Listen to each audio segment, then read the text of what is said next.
Semoga yang subscribe dilancarkan rezekinya, dan yang like serta komen dimudahkan segala urusannya. Bismillahirrahmanirrahim. Assalamualaikum warahmatullahi wabarakatuh. Syukur Alhamdulillah kita bisa berjumpa lagi di channel ini. Shalawat dan salam selalu, serta tetap tercurahkan kepada junjungan kita, Nabi besar Muhammad Shallallahu Alaihi Wasallam. Allahumma shalli ala Sayyidina Muhammad wa ala ali Sayyidina Muhammad. Harapan dan doa saya, semoga saudaraku semuanya selalu diberikan kesehatan, dilapangkan rezekinya, diampuni dosa-dosanya, dan dipanjangkan umurnya. Amin ya rabbal alamin. Sahabat beriman yang dirahmati Allah, jin merupakan salah satu makhluk Allah yang paling dekat dengan manusia. Jin juga memiliki keluarga dan mampu beranak pinak layaknya manusia. Begitu juga dalam hal makanan. Dari beberapa ayat Al-Quran dan hadis-hadis sahih dijelaskan bahwa jin juga membutuhkan makanan. Lalu, apa saja makanan yang disukai jin tersebut? Yang pertama adalah darah. Jin sangat menyukai darah, baik itu darah dari binatang yang disembelih tanpa menyebut nama Allah, maupun darah manusia yang disebabkan karena luka dan tidak menyebut nama Allah saat luka tersebut terjadi. Selain itu, darah haid dari kaum wanita juga sangat disukai oleh jin. Oleh karenanya, apabila wanita sedang haid, sangat dianjurkan untuk tidak membuang pembalut sembarangan, karena darah yang menempel pada pembalut bisa menjadi makanan bagi para jin. Hal ini bisa menyebabkan jin merasa tertarik kepada manusia, terutama kaum wanita. Oleh sebab itu, buanglah darah haid dengan membungkusnya menggunakan plastik, dan bacalah basmalah sebelum membuangnya ke tempat sampah. Yang kedua adalah kotoran. Seperti yang banyak dijelaskan dalam hadis, jin sangat menyukai tempat yang lembab dan kotor. Salah satunya adalah kamar mandi. Kamar mandi menjadi tempat para jin untuk menemukan makanannya, yakni kotoran-kotoran. Oleh sebab itu, Rasulullah Shallallahu Alaihi Wasallam menganjurkan kita untuk membaca doa terlebih dahulu sebelum masuk ke kamar mandi, atau setidaknya membaca basmalah. Masuklah menggunakan kaki kiri terlebih dahulu. Dari Abu Sa'id Al-Khudri radhiyallahu anhu berkata bahwa Rasulullah Shallallahu Alaihi Wasallam pernah bersabda, tabir antara pandangan mata jin dengan aurat Bani Adam atau manusia adalah apabila seseorang melepas pakaiannya, dia membaca Bismillah. Hadis riwayat Ibnu Adi dan At-Tabrani. Begitu juga yang pernah diriwayatkan dari Abdullah bin Mas'ud radhiyallahu anhu.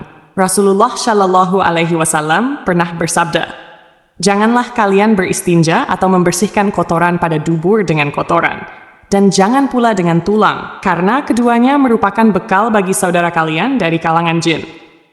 Hadis riwayat Tirmidzi. Oleh sebab itu, usahakan setiap kali kita hendak masuk ke kamar mandi, setidaknya kita membaca basmalah supaya aurat kita tidak terlihat oleh para jin yang menghuni kamar mandi. Yang ketiga adalah tulang. Jin juga sangat menyukai tulang sisa dari makanan kita. Oleh karena itu, apabila kita selesai makan daging atau ikan yang bertulang, sebaiknya tulang dari makanan tersebut langsung kita buang ke tempat sampah. Hindari membiarkan tulang tersebut berada di piring terlalu lama, karena hal tersebut bisa mengundang jin untuk menyantap makanan bersama kita. Dari Abu Hurairah radhiyallahu anhu, beliau pernah bercerita bahwa ia pernah membawakan kepada Nabi Shallallahu Alaihi Wasallam wadah berisi air wudhu dan untuk beristinja. Ketika membawanya, Nabi Shallallahu Alaihi Wasallam bertanya, "Halo, siapa ini?" Lalu dijawab, "Saya Abu Hurairah." Kemudian Nabi Shallallahu Alaihi Wasallam meminta, carikan beberapa buah batu untukku gunakan bersuci, dan jangan bawakan padaku tulang dan kotoran. Abu Hurairah berkata, kemudian aku mendatangi beliau dengan membawakan beberapa buah batu dengan ujung bajuku, hingga aku meletakkannya di samping beliau, dan aku berlalu pergi. Kemudian beliau selesai buang hajat, aku pun menghampiri beliau dan bertanya, ada apa dengan tulang dan kotoran? Beliau bersabda, tulang dan kotoran merupakan makanan jin. Keduanya telah dimohonkan kepada Allah oleh jin sebagai bekal makanan mereka. Aku pernah didatangi rombongan utusan jin dari daerah Nasibin, dan mereka adalah sebaik-baiknya jin. Mereka meminta bekal kepada aku. Lalu aku berdoa kepada Allah untuk mereka, agar setiap kali mereka melewati tulang dan kotoran, mereka mendapatkan makanan padanya. Bangkai dan hewan disembelih tanpa menyebut nama Allah. Indera penciuman manusia sangatlah sensitif terhadap bau bangkai. Bahkan bagi yang tidak tahan, bau tersebut bisa membuat kita mual atau kehilangan selera makan. Namun, anehnya bangkai justru menjadi makanan favorit para jin, apalagi hewan yang disembelih tanpa menyebut nama Allah. Hal ini menjadi keuntungan besar bagi para jin, sehingga apa yang kita makan menjadi kurang berkah. Lalu bagaimana kalau kita membeli lauk yang kita tidak tahu bagaimana proses penyembelihannya?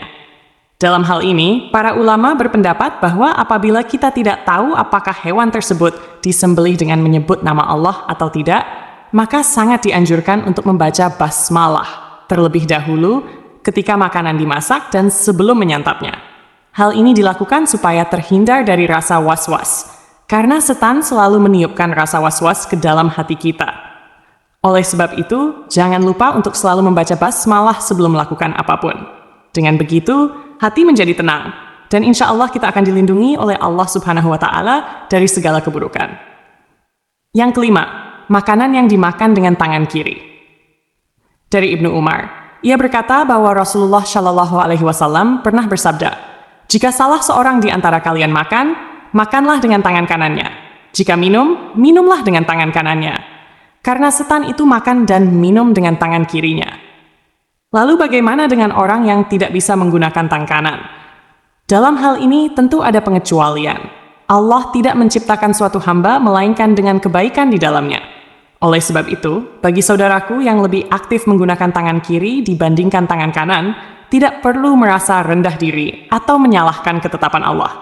Insya Allah, hadis tersebut kurang berlaku untuk kondisi seperti ini. Yang keenam, makanan yang dimakan tanpa menyebut nama Allah. Setiap makanan yang tidak disebutkan nama Allah sebelum dimakan sangat disukai oleh jin. Hal ini sebagaimana disebutkan dalam hadis. Dari Jabir bin Abdillah radhiyallahu anhu, ia berkata bahwa Rasulullah Shallallahu Alaihi Wasallam pernah bersabda, "Jika salah seorang di antara kalian memasuki rumahnya, lalu ia berzikir kepada Allah saat memasukinya dan sebelum makan, maka setan pun berkata pada teman-temannya, 'Kalian tidak mendapat tempat bermalam dan tidak mendapat makan malam.' Namun, jika seseorang memasuki rumah tanpa berzikir kepada Allah, setan berkata pada teman-temannya, 'Kalian mendapatkan tempat bermalam.' Jika ia tidak menyebut nama Allah sebelum makan, setan berkata pada teman-temannya, 'Kalian mendapatkan tempat bermalam dan makan malam.'" Dalam hadis lain yang diriwayatkan dari Umayyah bin Mihsan radhiyallahu anhu, Rasulullah Shallallahu Alaihi Wasallam pernah bersabda, Nabi Shallallahu Alaihi Wasallam pernah duduk, dan saat itu ada seseorang yang makan tanpa membaca bismillah hingga makanannya tersisa satu suapan. Ketika ia mengangkat suapan tersebut ke mulutnya, ia mengucapkan bismillah, awalahu wa akhirahu, dengan nama Allah pada awal dan akhirnya. Melihat hal tersebut, Nabi Shallallahu Alaihi Wasallam tertawa dan beliau bersabda, setan terus makan bersamanya hingga ia menyebut nama Allah. Ketika itu, setan memuntahkan apa yang ada di perutnya. Hadis riwayat Ahmad dan Abu Daud. Sahabat beriman yang dirahmati Allah Subhanahu wa Ta'ala, mari mulai dari sekarang dan seterusnya, biasakan diri kita untuk selalu membaca basmalah sebelum makan atau melakukan aktivitas apapun. Semoga Allah Subhanahu wa Ta'ala mengampuni dosa-dosa dan kesalahan yang pernah kita lakukan, baik yang disengaja maupun yang tidak disengaja. Amin ya Rabbal Alamin. Wallahu a'lam bishawab. Demikian yang bisa saya bagikan, semoga bermanfaat untuk kita semua. Assalamualaikum warahmatullahi wabarakatuh.